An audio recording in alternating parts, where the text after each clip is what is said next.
Look at this, guys. MP declares war on jacket giving.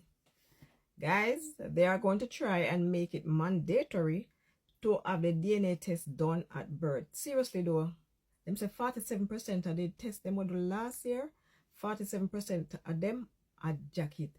Listen, ladies, some of we have to do better. We can't continue to get so much jacket. And the people really need to know who their father is.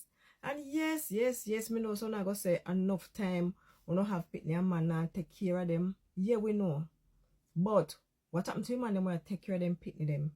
Or take care of pitney when they think I did for them. But it turned out enough for them. What happened to them Monday? It hurt them emotionally, you know. It hurt them. And to be honest, the kids they want their real father and they want their family. They need to know. We don't have to do better. We don't have to do better. See it will come there anyway. So the jacket giving they have to go really turn down. Some of them jacket they go turn a shirt, you know.